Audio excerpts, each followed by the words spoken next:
Hey,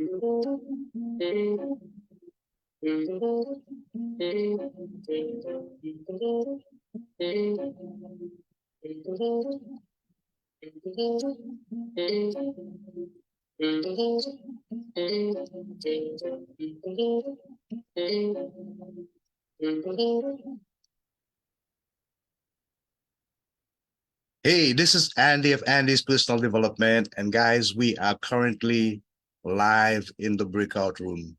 Coming up on this program is an amazing guest.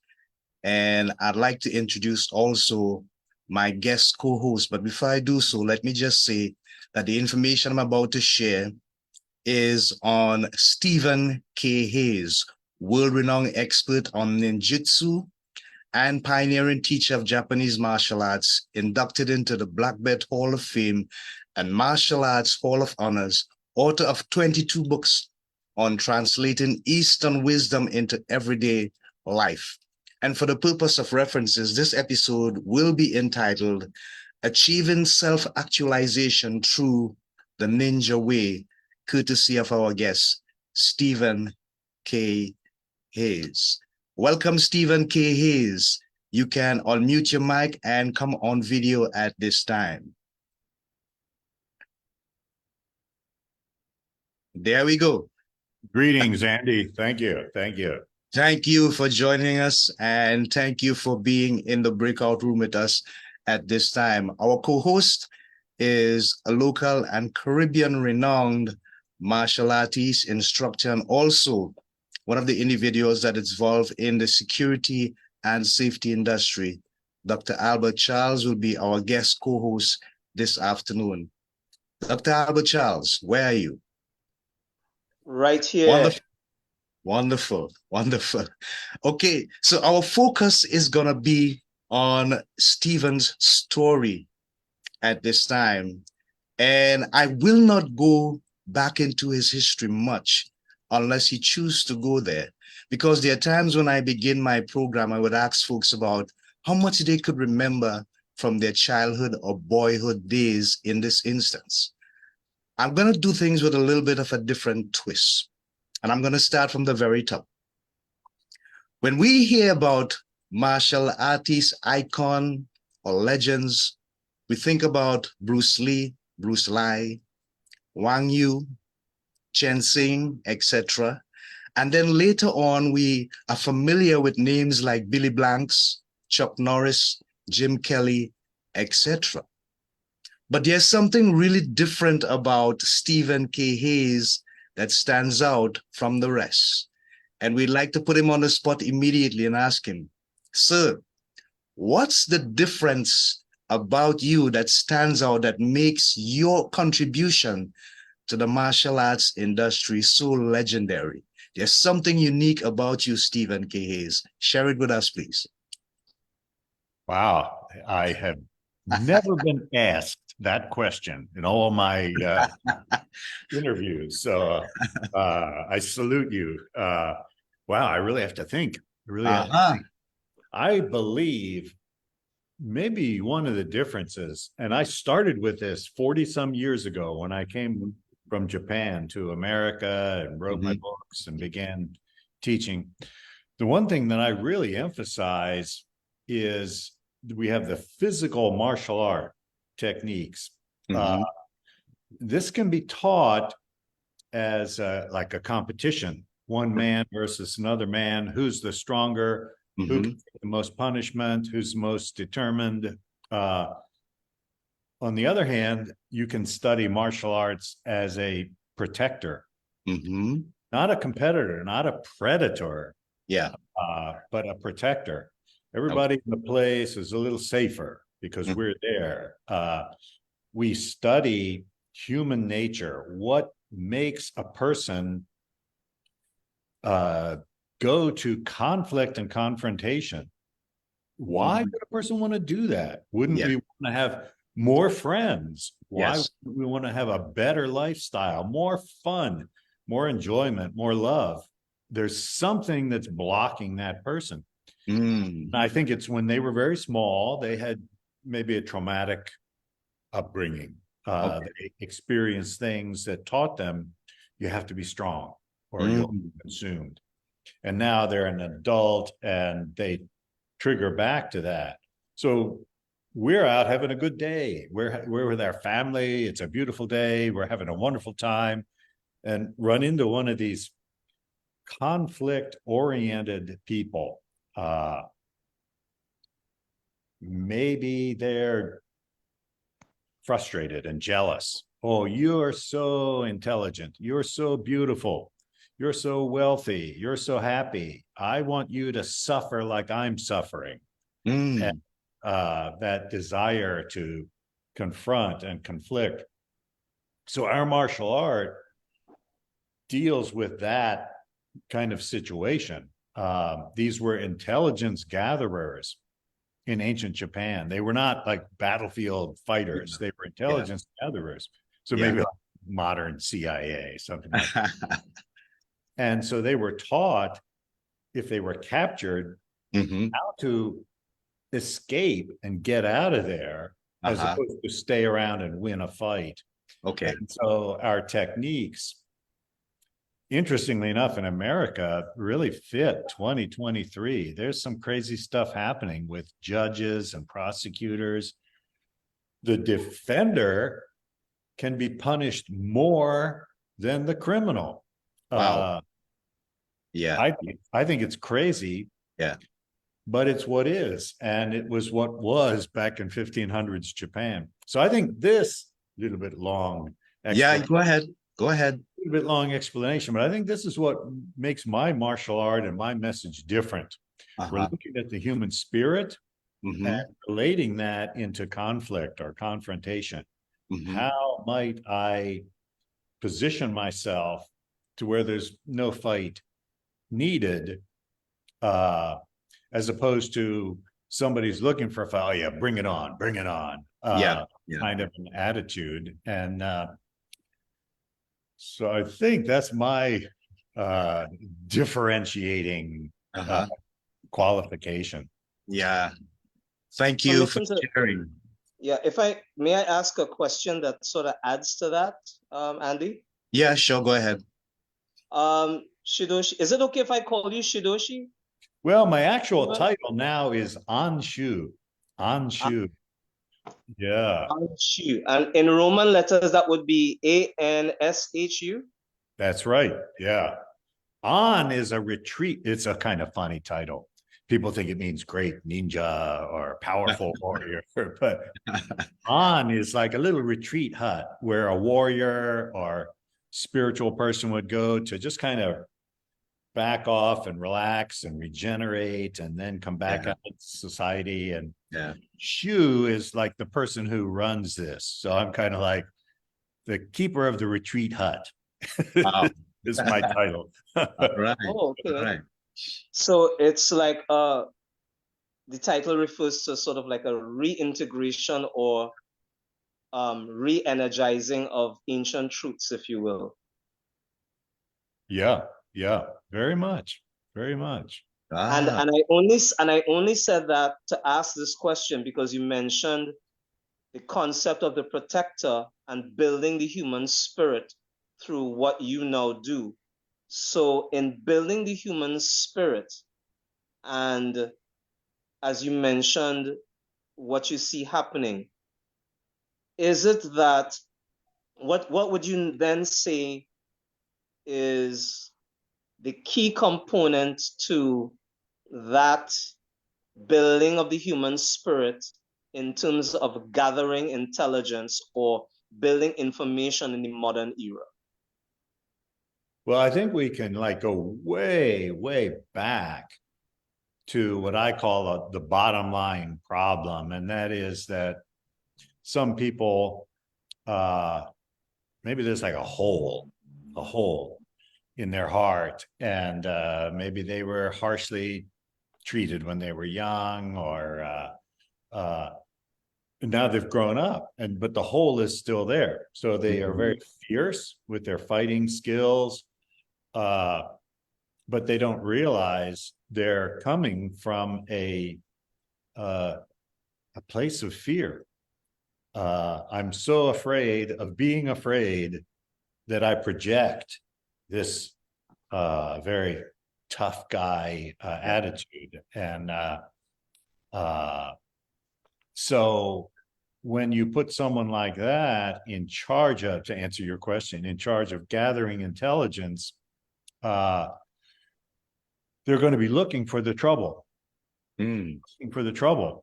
Yeah. And with a little more intelligence, we find out, no, that's not trouble. These people that we're examining, they are in trouble. And they're trying to figure out,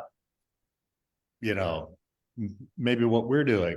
And so with the ninja method, there's a kind of reversal. It's called kyojitsu tenkan, where we're not really fooling people, but we're presenting ourselves in a different way so that we don't look like a threat. We don't look like a threat.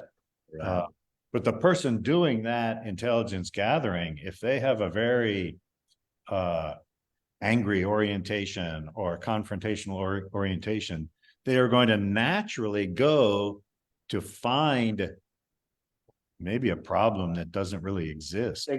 Right. So what you're really talking about then, you're looking at eliminating fear. You could talk about Kyojutsu Tenkan, eliminating fear by rebuilding a sense of balance from within the person. And in doing so, you actually correct the problem.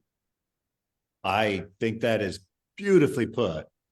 Beautifully put, Dr. Albert. By eliminating that fear, we are more comfortable in our world. We can relax. We can see more. When I'm under extreme stress, extreme fear, vision narrows. Even what I hear is very selective. My heartbeat changes. All those things narrow down. Eliminate the fear, and we become bigger. We can take in more. We can understand more. I think that's very well put. Very well put. Yeah. Thank you.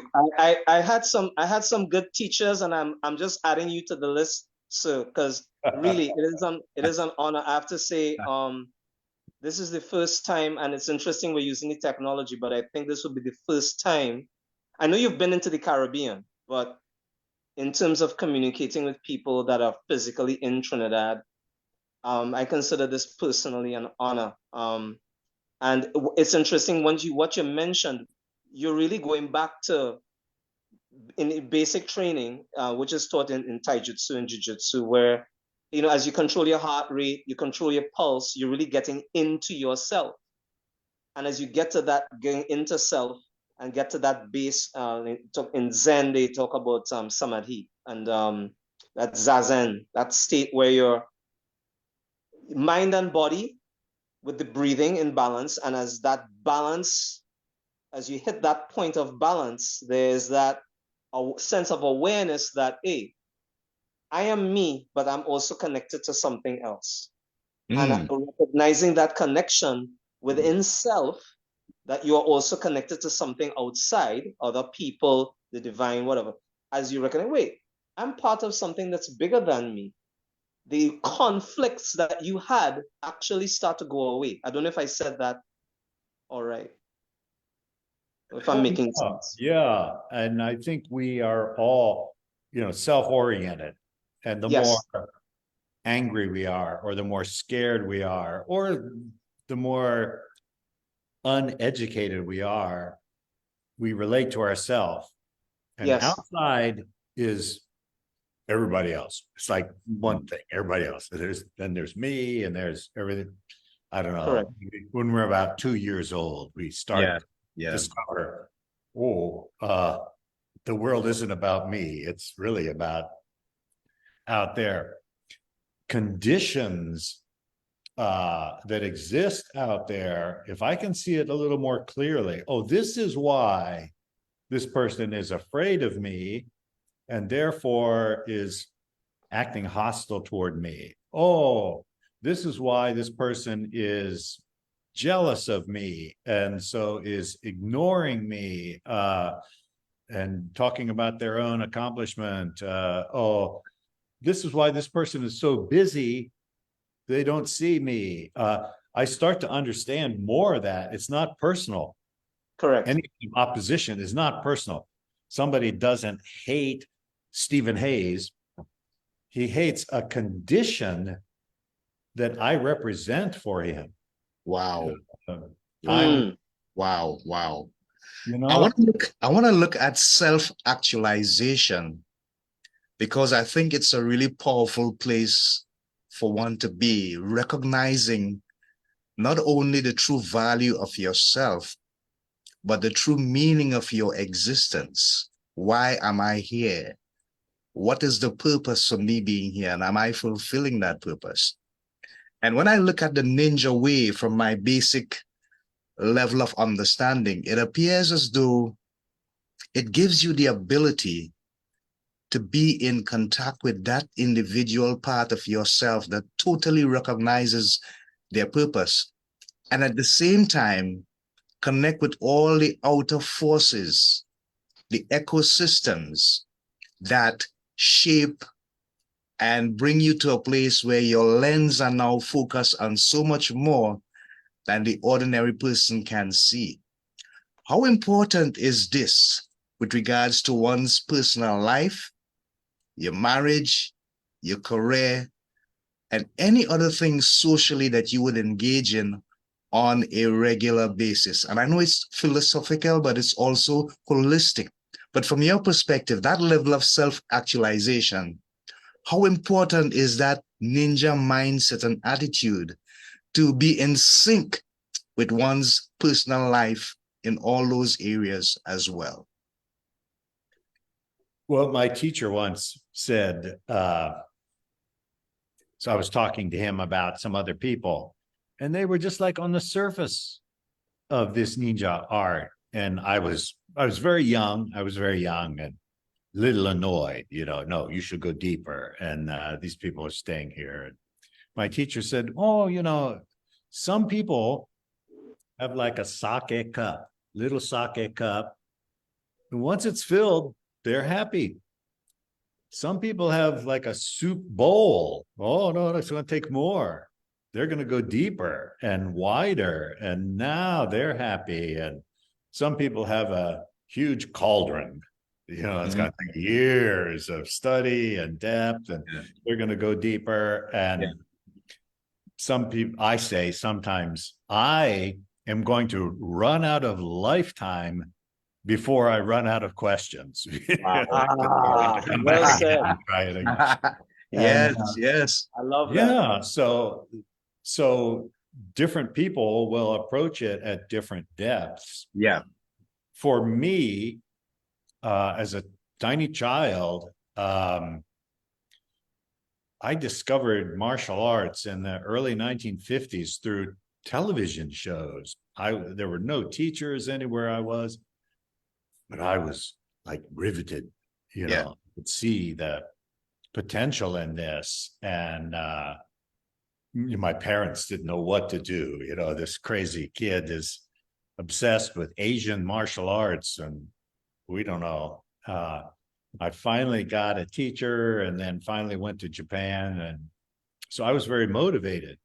It became my philosophy for, as you say, how to live life. Do you want to live life in a tight, angry way? Right. Do you want to live life in a big, happy way? Pretty simple. Yeah. But people don't understand how they gravitate to this anger. It kind of controls them. Happy marriage. There are certain things about how to be married that, when we're dating, it's all exciting and romantic, and then we get married. And no, keep the dating exciting there. I mean, it's so simple. It's so simple that it goes over people's heads. Wow. And raising children and working in your job, even the lowliest job, if you see it differently. So, well, how would the world be different if nobody was doing my job? Wow. simple job, repairing a tire on a car, simple job, very important. That car would be useless without you repairing that tire, collecting garbage or refuse. What a beautiful job. The whole planet would be overrun with trash if it weren't for you and your job. Right. You know, take pride. And I think maybe that's one thing I noticed in Japan. People are very proud. You know, a trash collector has a uniform on. And, yes. It's just, I love it. I love it. He's very proud. He does the best job he can. If every one of us did our job with that kind of pride and conviction. But this is what I got from my ninja training, how to, originally it was like how to fit in, how to not stand out to where the authorities would say, oh, this is a person's a problem. Oh, we just disappear. And by being happy with even the mundane things of life, is one way to kind of disappear. But we are left with that sense of meaning, that sense of purpose. Yeah. Wow. As you mentioned, Anshu, about hiding in plain sight. We are in the third decade of a new century. A lot of systems are integrating in terms of technology. How do we continue in this modern time of integration to hide in plain sight while at the same time preserving the truths that we're now expressing? How do we do that? Well, it's a very difficult problem. It's a very difficult problem. So number one, I think my perception is the proliferation of social media is oriented toward creating conflict. Even the news reporting, I remember the 1950s, they just gave the news. This is what happened. It's up to the person to be happy or sad. And now every news organization says, oh, this is an opinion piece. And I don't want an opinion. I don't want an opinion. I want to know what happened. Yeah. Nobody is talking about what happened. It's an opinion. Yeah. You know, oh, I hate this. I don't like that. So we naturally respond with, oh, I like what this person said, or I don't like what this person said. Maybe we're tempted to write back and fight. And this is exactly what the multi-billionaire leaders of this social and media phenomena want. Good news is nice. Good news is nice. Bad news is important. When you wake up in the morning, you grab your cell phone and go right to it and see what's going on. And conflict stirs that. So that's premise one. My suggestion to my friends, premise two, is don't get hooked into that. And sometimes I'll tease them. I'll say, oh, you want to get into an argument on the internet. How many people do you think are going to read what you wrote and go, oh, I was wrong. Wow. I'm changing my mind. Yeah. Nobody's going to change their mind. So it's pointless to argue back. So what I want to teach with this is how to be what I call above the fray.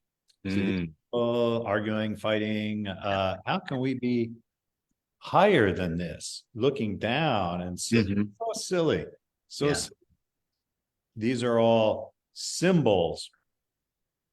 Young ones want to have a tattoo and pierce things and purple hair, and old ones don't like that. I mean, this is as old as time. I remember, when I was young, the old parents didn't like what we were doing. It's funny. It's funny. Unless we take it seriously, So rise above the fight. Now we're looking down on these people fighting. And so I think that's an important suggestion. Number one, they don't want us to be above. They want us to be in the fight. Number two, we rise above where we can look down. It almost looks funny. When I'm up here looking down and, people arguing and on the internet trolling and leave that. And a third thing is, in my life, in my actual world, in my community, what can I actually do? Not say, what can I actually do that will show people, here's another way to live. Here's a different way to live. There's a different way to serve. Yeah. And that's up to each individual. Right. I have my ways, this one has their ways. And we celebrate. We don't criticize. This one is very different from me. But she or he is doing good in the world. Oh, I salute that. I can't do that. I can't do that. I can do what I do. Well, this one here is contributing in their own way. I celebrate that. I can't do it. And we all are doing things from a sincere conviction of, how can I make there be more peace? How can I make there more relaxation and therefore more benefit, for all people? Yeah. Great. I want to go into some history. And I know Dr. Albert would be, I wouldn't say deeply, but he would be probably on the surface a little bit excited about this. Stephen, in the 1990s, you spent a lot of time with the Dalai Lama. Three things sort of came out to me in looking at that information. One, how did you hook up with this guy? Two, and listen to this too, how did he manage to trust you that much that you became his personal bodyguard? And three, what were some of the challenges doing that job? And of course, the lessons that you would have learned that would have built up your character and your integrity. So much more. Yeah. Wow. Each question could require a long explanation. Yeah. So I think maybe take question number 2 first. How did he come to trust me? Yes. So I had met him in 1986 in India, and we had a long conversation, and he told me about his brother who lived very near me. His brother lived in Indiana. I lived in Ohio. So I got to know his brother. I went and visited him, and somehow there was an immediate acceptance. He's such a beautiful person, and he liked me and what I said. So when his brother, the Dalai Lama, came half a year later, came to visit in Indiana, he introduced me. And so I think the family connection. Yeah. And then I met him again the next year. And then in 1989, he was given the Nobel Peace Prize. And this was in California. And I went to this conference. I was just a participant. And they announced he was the winner of the Peace Prize. Oh, reporters and celebrities, everybody poured into this little college town. So I just, with my background, I told them, look, I could kind of help you with some of the security here. And they were more than happy to have that happen. Yeah. And so slowly, it was not so much the Dalai Lama. He enjoyed me. I enjoyed him. but it was his staff, his political staff, his teaching staff, his religious staff, his public, they all had to accept me. Yeah. It Yeah. took a little while. Maybe question number 3. You know, I talked to other security people, and you know, their security for like rock stars and movie stars and billionaires, and you know, these people are they operate in a way that the world is there for me. Whatever I want, I get. Wow. I want this yacht, I get the yacht. I want this girl, I get the girl. I want this hotel whole floor, I get the hotel whole floor. And the security is always chasing after them, trying to keep them safe. You know, go with this girl out to some kind of crazy nightclub. Oh, security is, you know, we need more team to keep this person safe. I had a celibate holy man. So 8:30 at night, he's in his room, not fooling around with the girls. Nightclubs. So I had it so easy. Wow. But on the other hand, you know, if you're some kind of movie star, they usually get great big guys. They wear sunglasses and they'll knock people out of the way. We couldn't operate that way. We have the Dalai Lama, whose message of compassion and helping people. If he says sunglass heavies knocking people out of the way, it contradicts. So we had to come up with very clever ways of quickly moving people, but in a way where the person didn't feel offended. Right. You know, so somebody's trying to get in touch with the Dalai Lama and we need them out of there because we need him to go here. I would thank the person. I would go up, oh, thank you so much. And I would pat them, you know, with my hands. I pat them. Oh, thank you so much for coming out and supporting His Holiness. We need more people like you. And I would turn them around and thank you so much. Thank you so much. And go out the door. And the person felt, oh, I was thanked.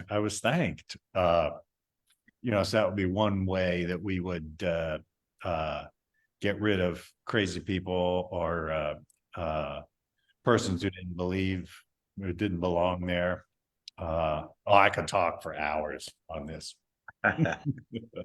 Wow. Dr. Charles? I'm just taking notes because I know based on and I'm sure and she would appreciate this. I know what he's relating to refers directly, again, I'm thinking from a martial arts / because the warrior arts are war arts, and he's talking about intelligence gathering. So what he was just discussing really was, and I'm subject to correction, diffusing situations and redirecting aggression. Because you're talking about conflict resolution, self-actualization, connection with the environment. And if you're connecting with the environment, obviously you've got to be in balance. So you've got to move in a way where, and again, we're talking about ninjutsu, we're talking about ninpo. So you're talking about being a shadow. What does it mean to be a shadow? The object is the thing, the shadow is behind the object. So you're in the background. So even if you're in the foreground, you appear to be invisible. So you're in tune with the environment. You're talking about again, conflict resolution, being above the fray, like the master looking down on the chessboard. It's all about mentally reintegrating yourself into an environment where you take control. Now, he hasn't used those words, but I'm just putting it that way. What he's really talking about is, okay, I am the master of my environment. I'm in tune with myself. I recognize that I'm a part of other things, but I want to be in control of the environment so I can see things before they happen. How am I doing so far? Oh, yeah, no, that's absolutely it. A good protective agent is like 5 steps ahead. And sometimes, you know, in a movie or TV, they're always getting in fights. And no, that's a poor defensive person. Correct.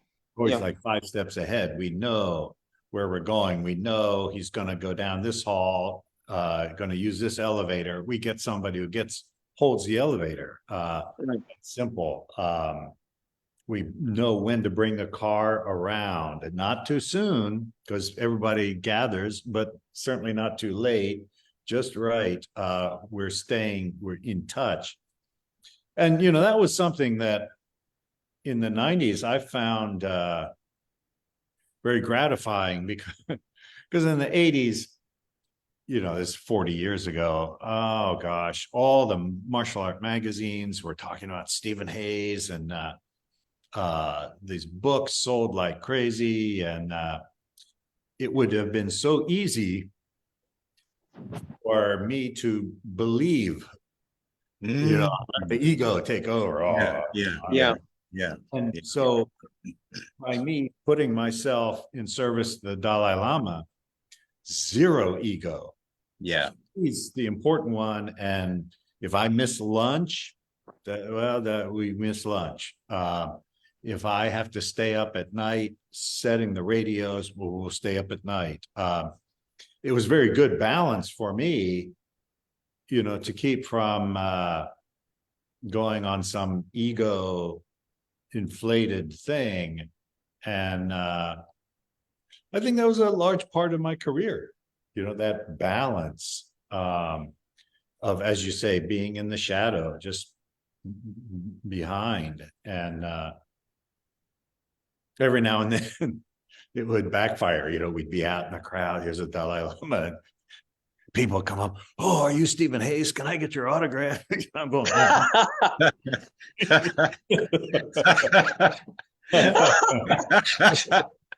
Oh boy. I like that. I like that. I want to show Master Stephen a video, and I want him to do some commentary on the video. And when we get back, I want to go into 2 areas. One, his appearance on Shogun, and 22 books. I mean, that's 22 books. Wow. Anyways, here's the video. Let's take a look, guys.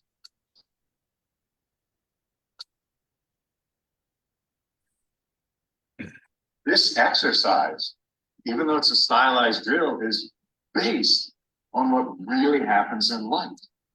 She's grabbing me here, on there. I see go here. She goes to reposition it. Thank you very much. Here we are. Now let's do that in super slow motion.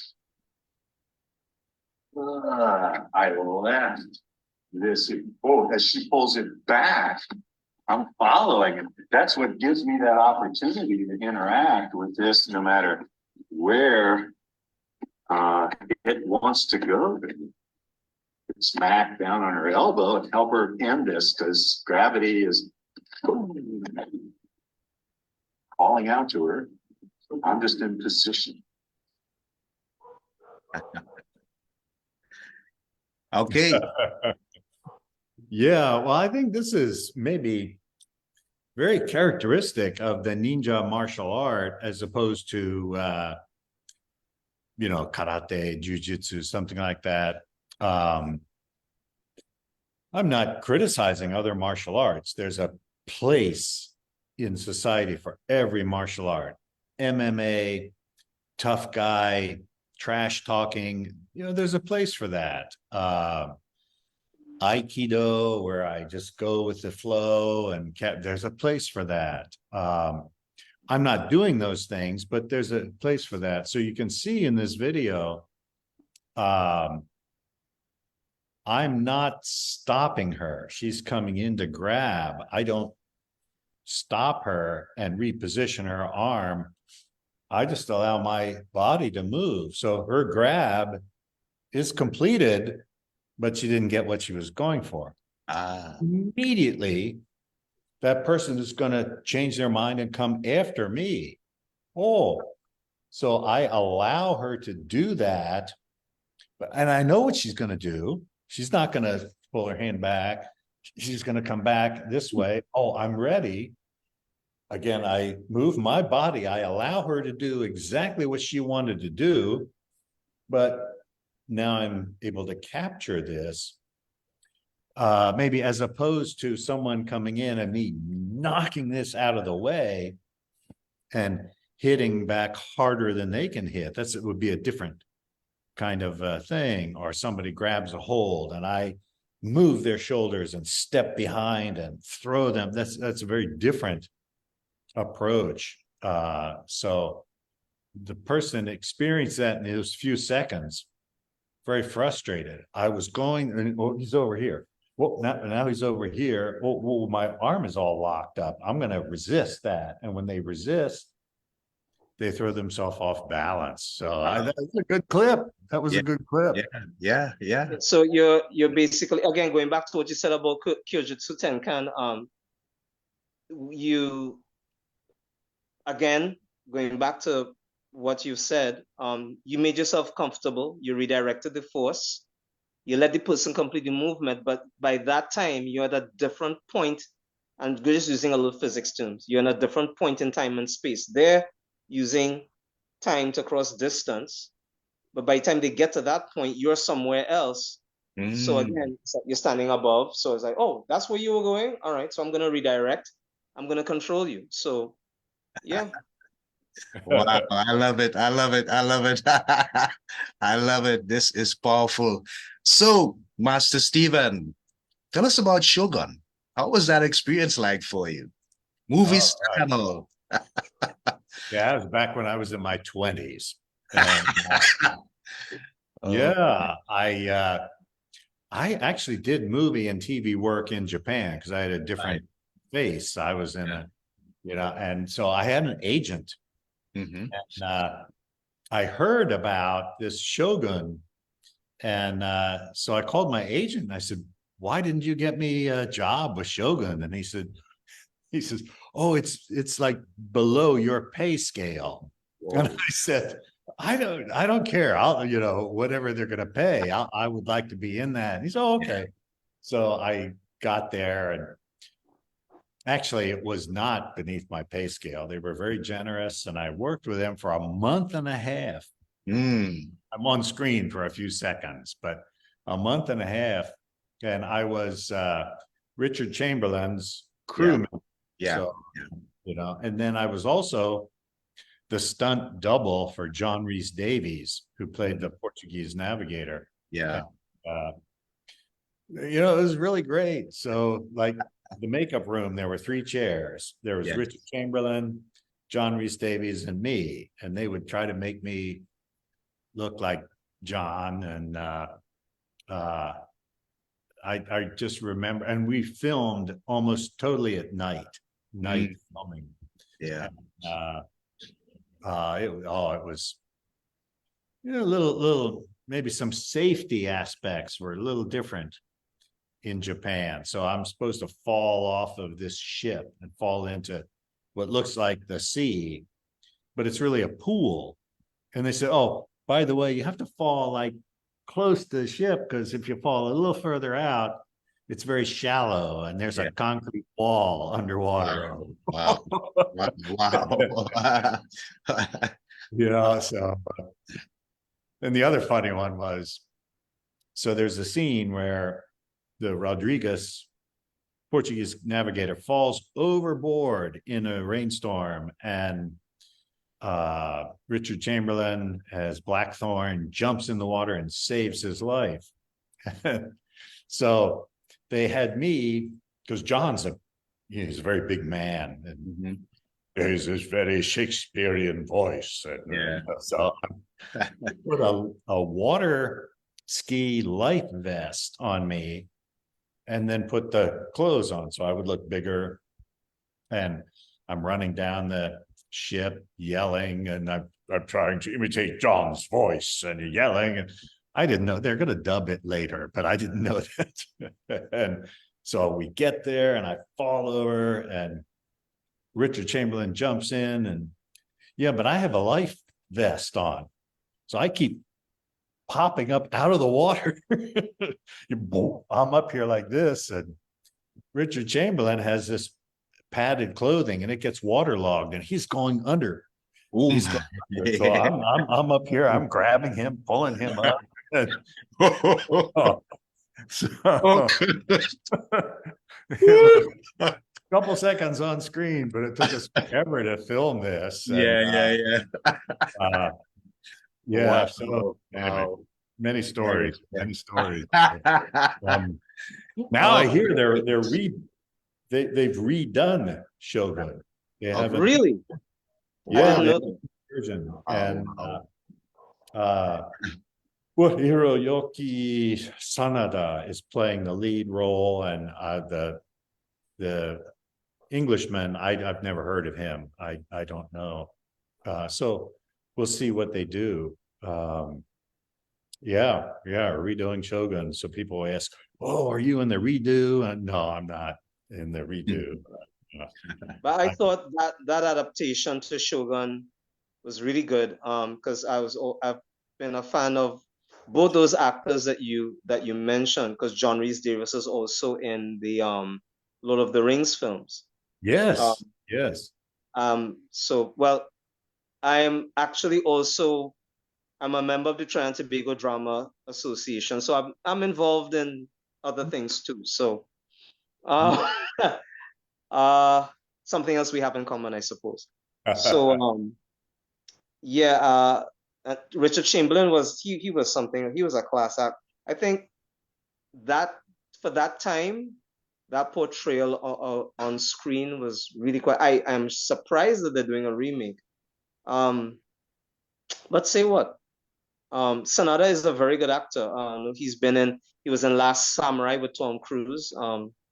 He's been in other films as well. So, and I understand is he also a martial artist in real life? Because his kenjutsu seems to be pretty good. Yeah, I don't know the answer to that. I don't know. He may, it's like Toshiro Mifune, my generation. He was not really a martial artist, but he would study the sword for his role in the movies. So he was quite good, but he never claimed to be a degree holding study whole system. He would just study pieces. Yeah. Okay. Yeah. Right. So we just have a few minutes to go, and I need to get to the books part. How did you manage to do 22 publications? Some people do 2 and they're tired, Dr. Charles. You know what I'm talking about. Yeah.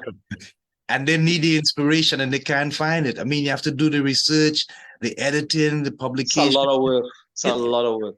It's amazing. Yeah. How did you manage it? 22. Yeah. You got some great questions, Andy. Nobody has ever asked that. It's always the first. So they've never heard this answer. Okay. So 2 parts. My art is so deep. It's more than just the physical technique. It's the psychology and the strategy. And we have these 5 elements that represent our response to conflict or confrontation. And so how do we know which one is us? How do we recognize what the enemy is so we can kind of confound them? There's the intelligence gathering, how to mentally put up with unbearable situations. I mean, when you look at the history of the world, humans have done terrible things to other human beings. And we look at it today. How could a human do that to another human? Well, the survivors had to somehow make peace with that. We can't make it. Oh, so many topics. So here's the answer. As I would study this new topic, I would write about it. Writing is explore that. So in a lot of my books, I have some questions, but I don't put the answer. I put the question. Yes. The reader, thinking about this, and then I would start each chapter with a little story And I was usually the butt of the joke in the story, you know, and then I would explain how this is done and then explain why it was significant in life. And I don't know of any other martial art writers who did that. And I think that maybe was the key to these books being like they were mega bestsellers. And what an ninja no, for 5 years I didn't even have a job. I lived totally off of this book royalties, so I could go back to Japan and buy a house and cars. And I mean, it was that amazing, the response. And even today, I have people who come up and say, "Oh, I got your books," you know, and that inspired me to start martial arts. And you know, so I was just, so even today, people still say that. So I think the books were a very significant part of my life. Wow. And so if I could say this, because back in the 80s when I was training, coming into the 90s, late 80s, early 90s, because there was a book that you had out, I can't remember, it was a white covered book. It dealt with a lot of things from basic taijutsu. But the interesting thing was because I was looking at different books, and my first teacher, Randolph Mills said, listen, only 2 people I can think of, the books were available at the time. So the only 2 people that I can think of whose books you should buy. That was Toshihiro Obata and yourself.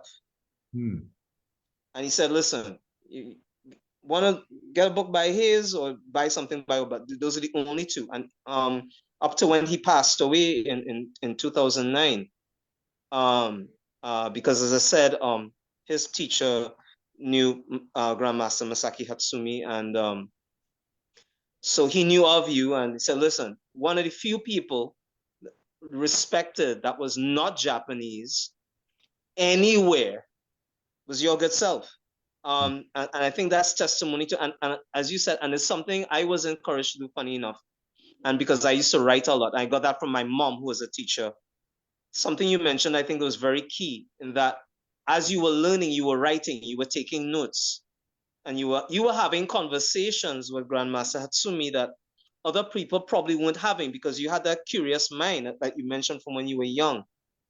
So do you think that, you talk about asking questions continuously, do you think that is one of the key things that probably also kept you going in terms of your desire to learn, that constantly asking questions? Oh, totally. Totally. And I had some Japanese seniors who would take me aside and say, don't ask so many questions, just practice. Don't ask so many questions. And I would always say to them, oh, thank you for telling me that. I would go ask more questions, and the teacher loved it. He loved it. I would ask a question, and all the Japanese, oh gosh, he's asking more questions. And then the teacher would explain, and every one of those Japanese is listening and getting the value. And so I was like the sacrificial goat. Let the foreigner ask these questions, and we'll get all these answers. Because everybody was learning too. Everybody was learning at the same time. Or they had the opportunity to learn. Wow. Great. Okay, great. So I just want to steal something, Dr. Charles. I'm just going to throw it out there. The woods are lovely, dark and deep, but I have promises to keep and miles to go before I sleep. You finish it. It's part of a poem. I'm sure Anshu knows it. It's by not Roger Kipling. It's by American poet. Oh gosh, now the name's gone from me. But that is one of the famous parts of the poem. Robert Frost. Yes, Rob. Thank you. He's got it. Yes. He's got it. Yeah. Because what happened, reason why Andy's mentioning that, originally I was supposed to be elsewhere I didn't think I would be able to make this talk today. And I was telling him, I said, listen, please, when you speak to Grandmaster, he just tell him just say that quote. He'll know where it's from and he'll understand it, you know. So I'm so delighted. You know, we did. Yes, wonderful, wonderful. Yeah. So I'm now gonna give Grandmaster Stephen the opportunity to share his contact information, how people can get your books, and if they want to join up into your system, go to the festival and stuff, how can they make contact with you? Well, right now I have a internet website. It's just my name, StephenKHayes.com. It's all like one giant word. Yes. StephenKHayes.com. And I think that would be like the place to start. There's a little store where I have some books that are not available from a regular publisher. We publish them ourselves. They're kind of limited and a contact address and so forth. So StephenKHayes.com would be the best place to start. Yeah. Thank you so much. Much appreciated. So guys, we have been in the presence of Grandmaster Stephen Hayes, Dr. Albert Charles, and we have come to the end of this fascinating episode of the Breakout Room. Remember our 3 watchwords: health, happiness, and prosperity.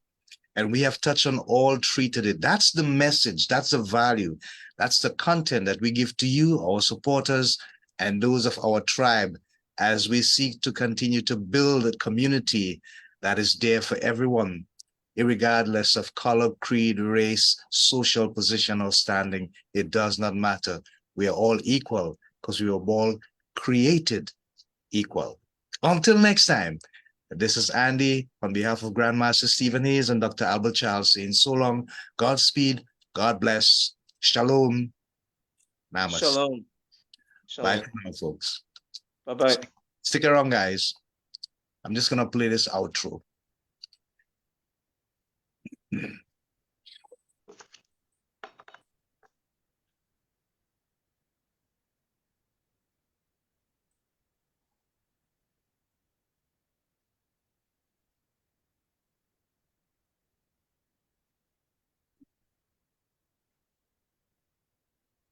Okay.